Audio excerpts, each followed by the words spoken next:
नमस्कार, मैं हूं दिव्या। बिहारी न्यूज में आपका स्वागत है। आज है 2 अक्टूबर, दिन बुधवार। खबरों की ओर बढ़ने से पहले एक नजर सुर्खियों पर।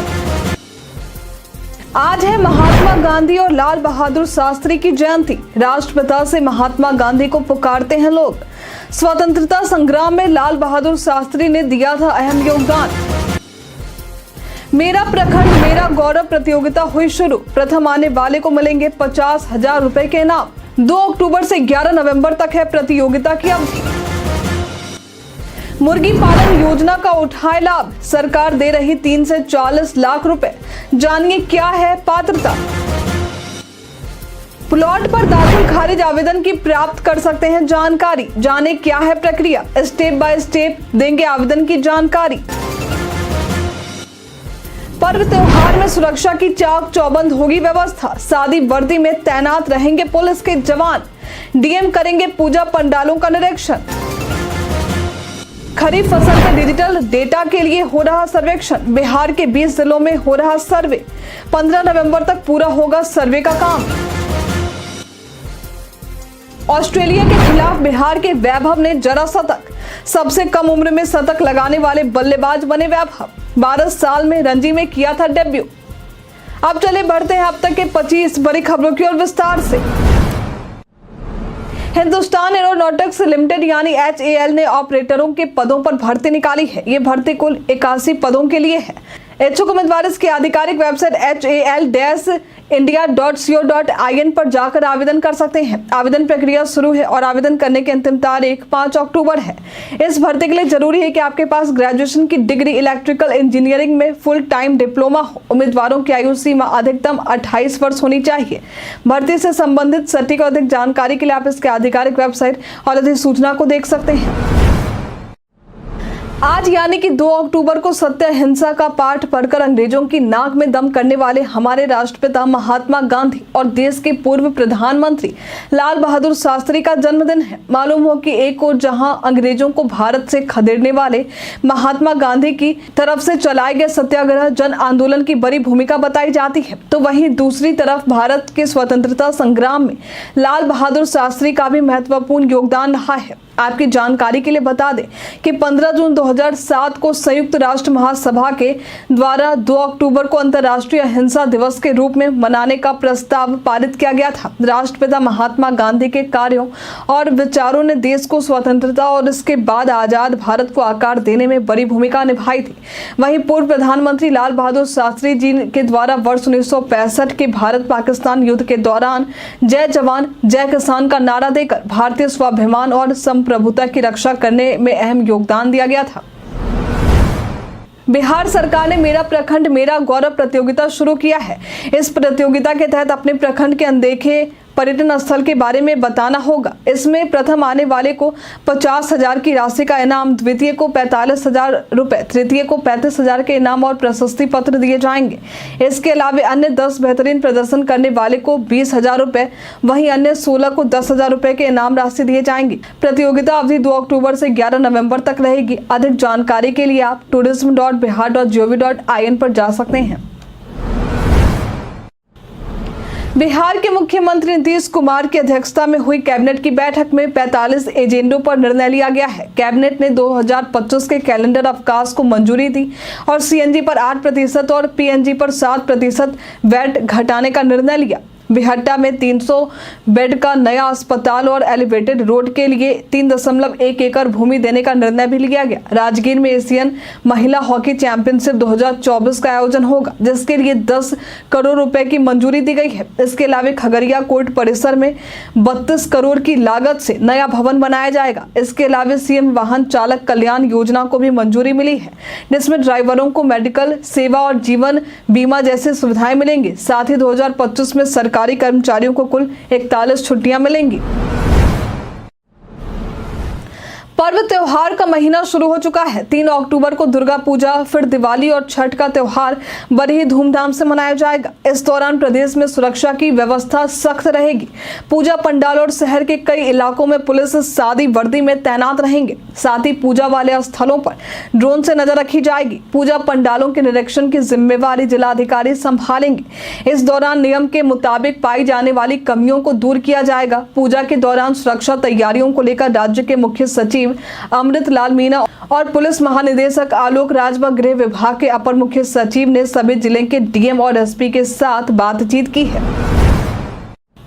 बिहार सरकार ने ग्रामीण क्षेत्रों में रोजगार बढ़ाने के लिए मुर्गी पालन योजना शुरू की है। इस योजना के तहत इच्छुक लाभार्थियों को मुर्गी फार्म खोलने के लिए 3 से 40 लाख रुपए तक की आर्थिक सहायता और 30% से 50% तक का अनुदान दिया जाएगा। आवेदकों को ऑनलाइन आवेदन करना होगा, जो कि सरकार के आधिकारिक वेबसाइट state.bihar.gov.in/ahd पर उपलब्ध है। आवेदन की अंतिम तारीख ब्रायलर फार्म के लिए 4 अक्टूबर और लेयर फार्म के लिए 13 अक्टूबर है। योजना के लाभ से फार्म निर्माण, पोल्ट्री नस्ल की खरीद और अन्य खर्चों को कवर किया जाएगा। पात्रता में 18 वर्ष से अधिक आयु, बिहार निवासी होना और पोल्ट्री फार्मिंग में प्रशिक्षण शामिल है। अपने प्लॉट पर दाखिल खारिज आवेदन की जानकारी आप प्राप्त कर सकते हैं। इसके लिए आपको biharbhumi.bihar.gov.in पर जाना होगा। यहाँ रैयत अपना जिला, अंचल और वर्ष चुनकर प्रोसीड बटन पर क्लिक करेंगे और मौजा और प्लॉट संख्या भरकर सर्च बटन पर क्लिक करेंगे। फिर चयनित वित्तीय वर्ष में आपके प्लॉट पर देय आवेदन की सूची मिलेगी। दाखिल खारिज आवेदन के विरुद्ध आपत्ति दायर करने की प्रक्रिया ऑनलाइन है। वहीं जमाबंदी में होने वाली बदलाव या दाखिल खारिज की जानकारी के लिए SMS अलर्ट सेवा को चुन सकते हैं। बिहार में बाढ़ से 9 लाख से अधिक लोग प्रभावित हुए हैं। खासकर कोसी और गंडक के तटबंधों पर बसे क्षेत्रों के लोगों को अधिक परेशानी हो रही है। 16 जिलों में बाढ़ ने तबाही मचाई है, जिसके चलते राहत कार्य में वायुसेना की मदद ली जा रही है।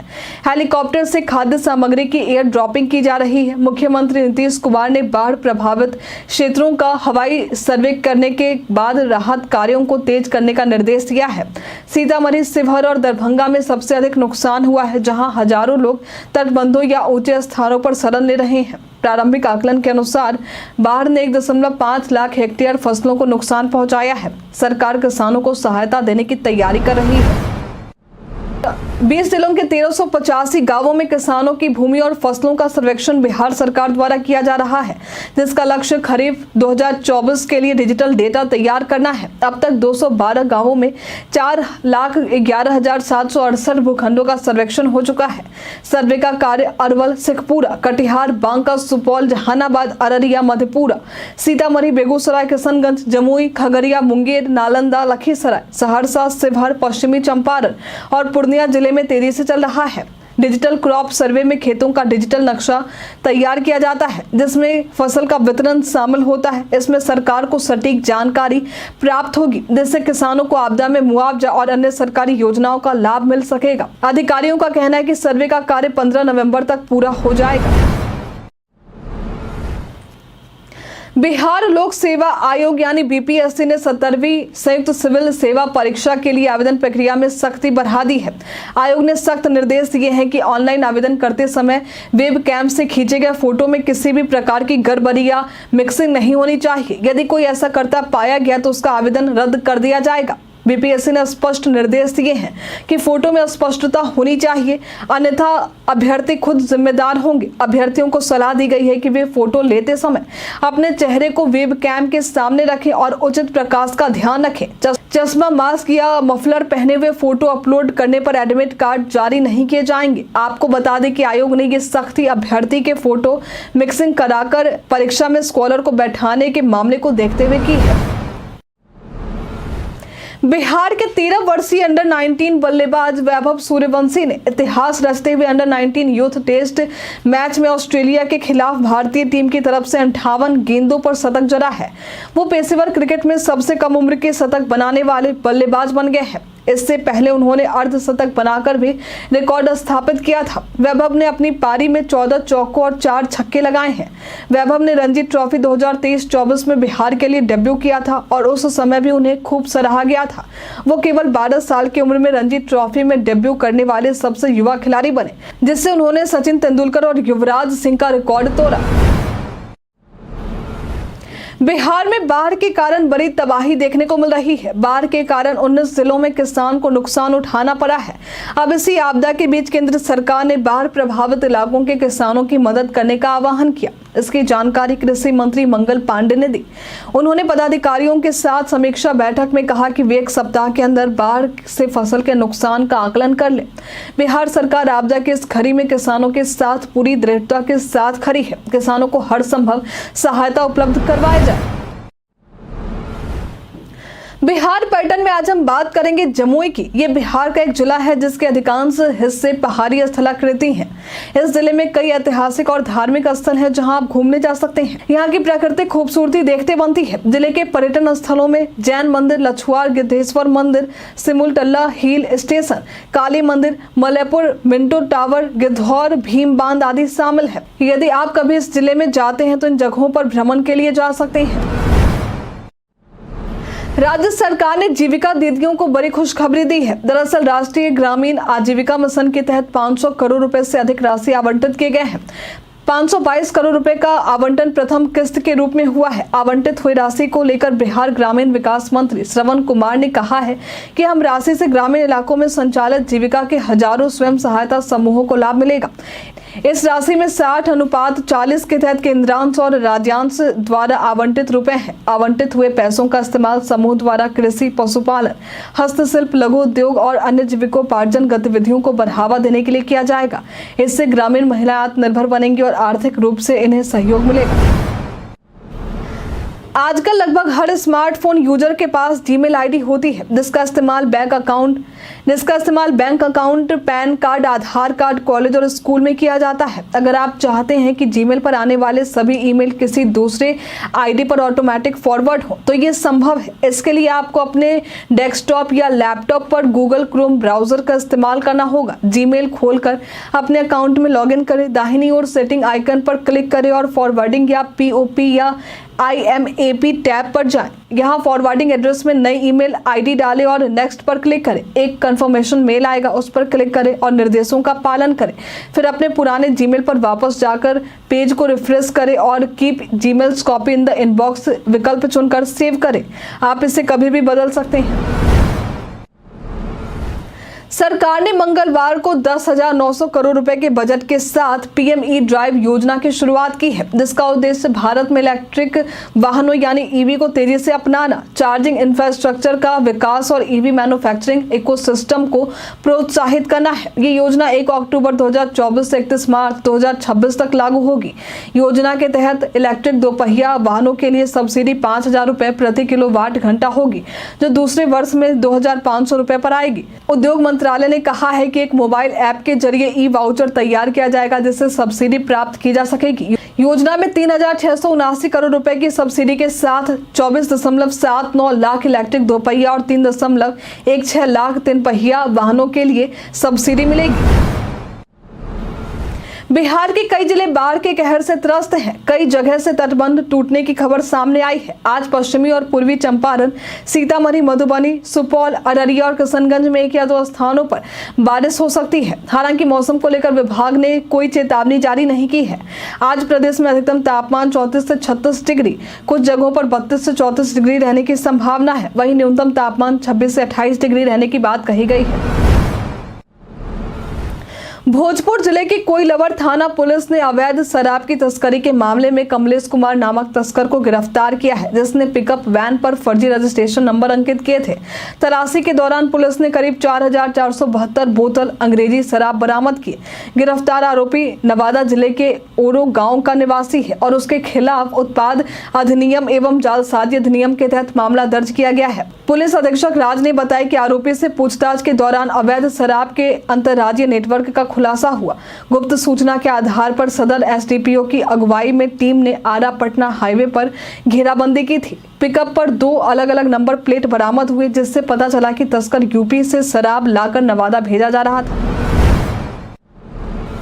बिहार में 2 मई 2022 से शुरू हुआ जनसुराज अभियान अब एक राजनीतिक दल में बदलने जा रहा है।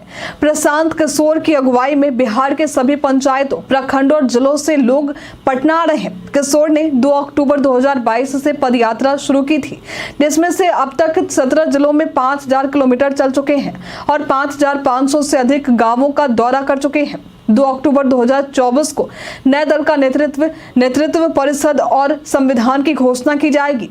हालांकि प्रशांत किशोर दल का नेतृत्व नहीं करेंगे, लेकिन वे पदयात्रा जारी रखेंगे। जनसुराज अगले विधानसभा चुनाव में सभी 243 सीटों पर आगामी 4 उपचुनावों में भी चुनाव लड़ेगा। जनसुराज के राजनीतिक दल में परिवर्तन का ये कार्यक्रम पटना के वेटनरी कॉलेज मैदान में होगा। बिहार के उत्तरी क्षेत्र में आई बाढ़ ने जनजीवन को बुरी तरह से प्रभावित किया है। इस स्थिति को देखते हुए भारतीय जनता पार्टी यानी बीजेपी ने अपने मंत्रियों और सांसदों को राहत कार्यों में जुटाने का निर्णय लिया है। प्रदेश भाजपा ने 11 सदस्यों की एक समिति का गठन किया, जो बाढ़ प्रभावित जिलों में मदद पहुंचाने का कार्य शुरू करेगी। पार्टी के अध्यक्ष दिलीप जायसवाल ने बताया कि यह समिति बुधवार से काम करेगी और लगभग 1 लाख परिवारों को सहायता प्रदान करेगी। उन्होंने कहा कि दरभंगा, मधुबनी और सुपौल जैसे जिलों में बाढ़ का प्रभाव अधिक है। आगे उन्होंने कहा कि बाढ़ प्रभावित जिलों के करीब 1 लाख परिवारों को भी मदद दी जाएगी। बीते दिन राजद में पूरे बिहार में स्मार्ट मीटर के खिलाफ धरना प्रदर्शन किया गया। इस दौरान लाखों की संख्या में राजद कार्यकर्ता एकजुट हुए थे। उन्होंने सरकार के खिलाफ जमकर नारेबाजी की, साथ ही बिना देर किए स्मार्ट मीटर को वापस लेने की भी मांग की। इस दौरान पटना प्रखंड पर आयोजित धरना प्रदर्शन का नेतृत्व करने वाले आरजेडी एमएलसी मुन्नी रजक ने कहा कि स्मार्ट मीटर गरीबों का खून चूसने वाला मीटर है। इसकी वजह से ज्यादा बिल आ रहे हैं, जिससे आम लोग परेशान हैं। इस दौरान उन्होंने चेतावनी दी कि जब तक बिहार में स्मार्ट मीटर नहीं हटेगा, राजद का एक कार्यकर्ता और नेता इसके खिलाफ धरना प्रदर्शन करता रहेगा। भारत ने कानपुर टेस्ट मैच को 7 विकेट से जीतकर सीरीज पर 2-0 से कब्जा कर लिया है। बांग्लादेश ने अंतिम दिन भारत को 95 रन का लक्ष्य दिया, जिसे भारतीय टीम ने 3 विकेट खोकर हासिल कर लिया है। रोहित शर्मा 8 और शुभमन गिल 6 पर जल्दी आउट हो गया, लेकिन यशस्वी जायसवाल ने 51 रन बनाकर टीम को मजबूत स्थिति में लाया। विराट कोहली ने 29 रन बनाए और ऋषभ पंत ने विजयी चौका लगाया। बांग्लादेश की दूसरी पारी में भारतीय गेंदबाजों ने शानदार प्रदर्शन किया। बुमराह, अश्विन और जडेजा ने 3-3 विकेट लिए, जबकि बांग्लादेश 146 रन पर ऑल आउट हो गया। भारत की पहली पारी में यशस्वी जायसवाल ने तेज शुरुआत की और टीम ने रिकॉर्ड 100 रन 10.1 ओवर में पूरे किए। इस जीत के साथ ही विश्व टेस्ट चैंपियनशिप की अंक तालिका पर पहले नंबर पर भारत बनी हुई है। साथ ही भारत और ऑस्ट्रेलिया के बीच पीसीटी का फासला बढ़ गया है।